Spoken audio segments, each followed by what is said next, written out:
संभल में एएसआई का नक्शा हिंदू पक्ष के लिए एक बड़ा सबूत बन सकता है। इतिहासकारों की तरफ से दावा है कि अगर हिंदू पक्ष ने इस नक्शे को सबूत बनाकर कोर्ट में पेश किया तो हिंदू पक्ष को इसका बड़ा फायदा मिल सकता है। जिस तरीके से जो नक्शा सामने आया था उसमें अहम सबूत भी सामने आए थे कि वहां पर मंदिर ही था। देखिए,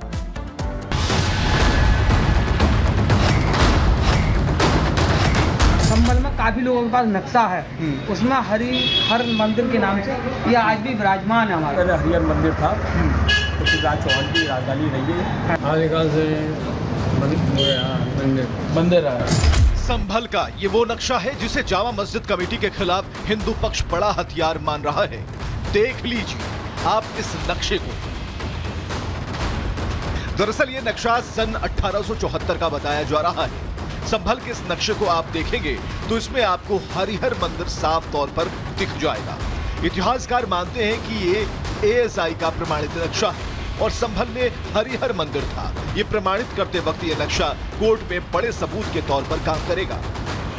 एएसआई ने सबसे पहले वहाँ पे 1874-75 और 75-76 जब ब्रिटिश पीरियड था यहाँ पे, तो कनिंघम साहब डायरेक्टर जनरल थे उस समय। एक यूथ आर्कियोलॉजिस्ट को, बहुत प्रोमिसिंग आर्कियोलॉजिस्ट है एसीएल कार्लाइल, उसको उन्होंने भेजा सर्वे के लिए। उसकी सर्वे रिपोर्ट 1879 में पब्लिश हुई एएसआई कोलकाता से, बहुत स्पष्ट तरीके से संभल का जिक्र करते हुए उस वो जो रिपोर्ट थी tours in central Doab and Gorakhpur, उसके पेज नंबर 25-26 पे वो सिलसिलेवार तरीके से बताता है कि जब मैं वहाँ पहुँचा और मैंने देखा कि यहाँ जो मस्जिद खड़ी है उसका सर्वे जब मैंने किया तो लोगों ने मुझे बताया कि ये हरि मंदिर है या हरिहर मंदिर है, भगवान विष्णु और शिव के मंदिर के रूप में उसकी मान्यता थी। चूंकि जहां एएसआई संरक्षित कोई इमारत होती है उसके 100 मीटर के दायरे में कोई भी निर्माण कार्य नहीं कराया जा सकता, लेकिन जिस तरह से एएसआई संरक्षित इमारत को मस्जिद का स्वरूप दे दिया जाता है उस पर भी अब सवाल खड़े हो रहे हैं। इतिहासकार मानते हैं कि एएसआई यानी आर्कियोलॉजिकल सर्वे ऑफ इंडिया का एक प्रोटोकॉल होता है जिसे जामा मस्जिद कमेटी की तरफ से तोड़ा गया है। कागज पे ये मस्जिद प्रशासनिक नियंत्रण में उनके होते हुए भी वहाँ जो भी स्थितियाँ उस समय पैदा हुई हों, अभी प्रैक्टिकली वो एएसआई के नियंत्रण से बाहर है, तो उसके प्रोटोकॉल को यहाँ तोड़ा गया है। ये निश्चित रूप से ऐसा है। जामा मस्जिद में मंदिर था या ये मस्जिद है, इसका पता सर्वे रिपोर्ट के सामने आते चल जाएगा। 8 जनवरी को चंदौली कोर्ट में सर्वे रिपोर्ट को सील बंद लिफाफे में पेश किया जाना है। देखना होगा कोर्ट कमिश्नर की सर्वे रिपोर्ट में क्या तथ्य निकलकर सामने आते हैं। Bureau report, Republic Bharat.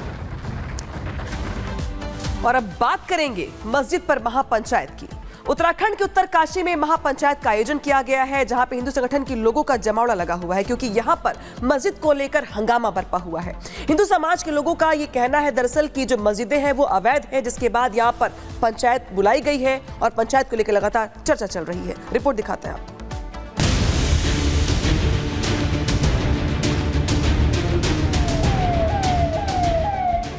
सनातन के सबूत मिलने का सिलसिला जब शुरू हुआ तो हिंदू अपने हक के लिए जाग उठा।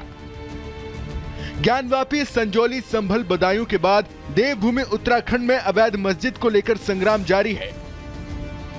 उत्तरकाशी में 55 साल पुराने मस्जिद को लेकर हिंदू संगठनों में आक्रोश देखा जा रहा है। उत्तरकाशी के रामलीला ग्राउंड में महापंचायत बुलाई गई है। स्थानीय लोगों, हिंदूवादी संगठनों के साथ सैकड़ों लोगों का जमावड़ा है। देवभूमि विचार मंच कई दिनों से महापंचायत के आयोजन के लिए इजाजत मांग रहा था। आखिर में शर्तों के साथ महापंचायत के आयोजन को मंजूरी मिल ही गई। महापंचायत के लिए प्रशासन ने सुरक्षा सख्त कर दी है। मस्जिद के 50 मीटर के दायरे में धारा 163 लागू है। मस्जिद के पास 5 से ज्यादा लोग नहीं जुटेंगे।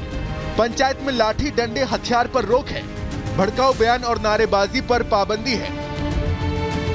महापंचायत को लेकर जगह जगह पुलिस बल को तैनात किया गया है और पुलिस फ्लैग मार्च भी कर रही है ताकि इलाके में कोई भी अनहोनी ना हो पाए। 600 से ज़्यादा की फोर्स आज जो है उत्तरकाशी में लगी हुई है, जिसमें 3 कंपनी पीएसी और इसके अलावा जो है विभिन्न जनपदों से फोर्स मंगाया गया है। तो इसमें पूरे जनपद की बॉर्डर्स को हमने चेकिंग सील किया हुआ है।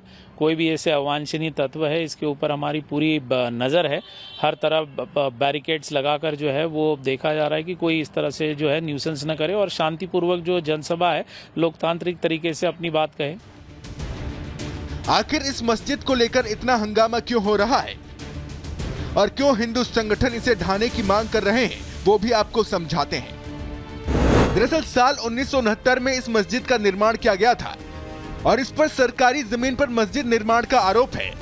21 अक्टूबर को जिला प्रशासन ने मस्जिद को लेकर जानकारी दी थी और मस्जिद को वैध ठहराया था, लेकिन लोग जिला प्रशासन की जानकारी मानने को तैयार नहीं हैं। हिंदू संगठन मस्जिद को हटाने की मांग पर अड़े हुए हैं, जिसके बाद हिंदू संगठनों ने जन आक्रोश रैली निकाली।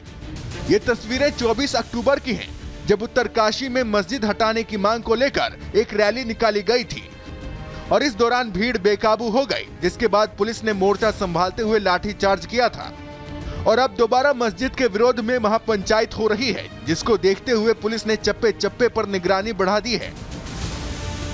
Bureau report, Republic Bharat. Pakistan धर्म के नाम पर अलग हुआ, वहां पर हिंदुओं के क्या हालात हैं, उन पर कैसे हमले होते हैं, यह पूरी दुनिया जानती है। लेकिन इतना ही नहीं, वहां शिया सुन्नी का भी विवाद है, जहां पर आखिर कैसे पाकिस्तान के अंदर अब खून खराबा हुआ है इसके नाम पर, जरा देखिए।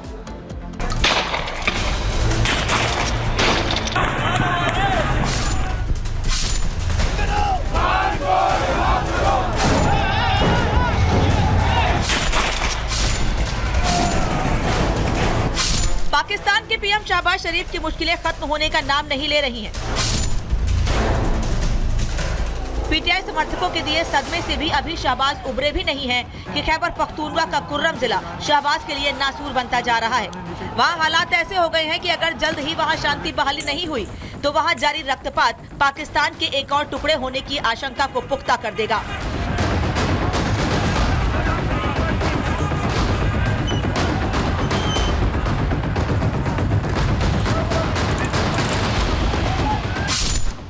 खैबर पख्तूनख्वा में फिर भड़की हिंसा, दो गुटों के बीच घंटों तक चली गोलीबारी।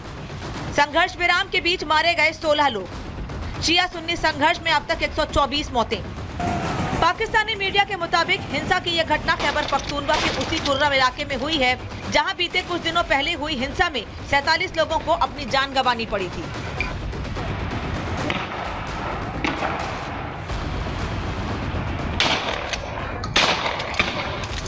पाक मीडिया के मुताबिक इस हिंसा में कम से कम जहां 16 लोगों की मौत हो गई, तो वहीं कई लोग घायल हैं, जबकि इसी के साथ पिछले एक हफ्ते में मृतकों की संख्या बढ़कर 124 हो गई है। हैरानी की बात तो ये है कि हिंसा की यह घटना खैबर पख्तूनख्वा में तब हो रही है जब वहां काफी कोशिशों के बाद कुर्रम में दोनों समूहों के बीच संघर्ष विराम पर सहमति बनी थी।